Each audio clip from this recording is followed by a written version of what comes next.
Yeah, I don't think that we're here. There's a reason we're here. We're here at the time for us to be here. That's why us and the lives that we have lived that brought us to this place and that we will live when we leave this place. There's a reason that we're here. And part of it is, I know we're here at the right time and we're in the right place. It's just how are we going to start perceiving reality? You know, and that's just really where it starts to become more clear. Out of self-respect, we owe it to ourselves.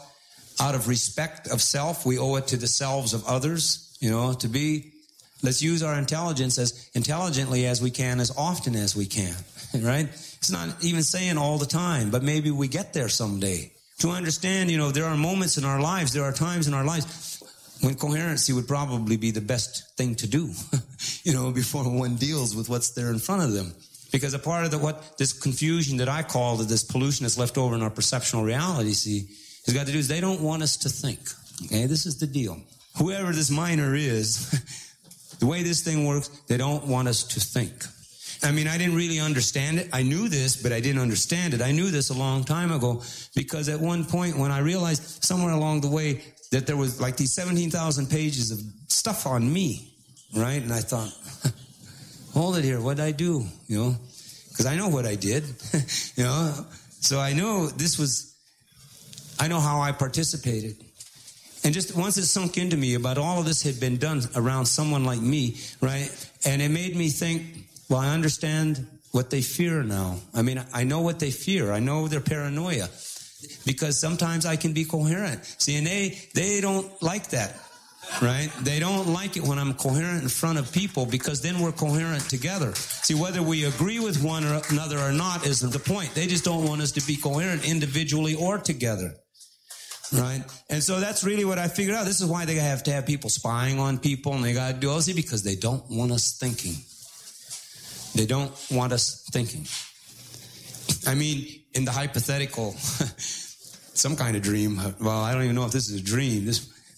But if every human being woke up tomorrow morning and said, all right, I will not enable what I know to be the lie all day today, it would change. It could not function. If every human being got up tomorrow and said, I will not enable it, I will not participate in the lie today, it would change. See, but that's not going to happen in our lifetime, right? Well, I don't know. I should never say never. But I don't see it. But anyway, about us being in the right place and in the right time, because in our place in the evolution, see, it's how we use our intelligence that says, because no one can control what's going to happen. Even those in authority, they can't control it.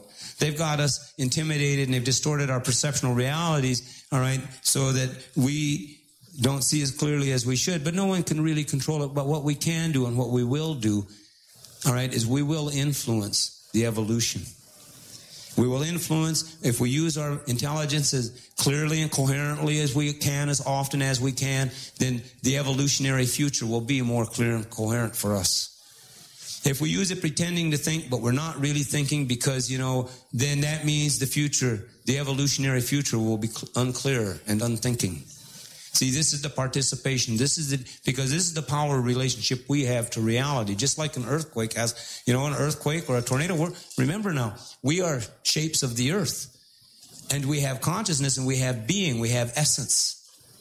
So it's like we're drops of rain, you know, and enough drops of rain get together, you know, and you can make a real storm. And the authoritarian system has to adjust to the storm. They can't fine it or indict it. They can't, you know. When it snows, the next time you get shut in Chicago, remember your relationship to power because you're a snowflake. All right? And once we understand our relationship to power, then this other thing that is the wind, this other thing, right, it appears.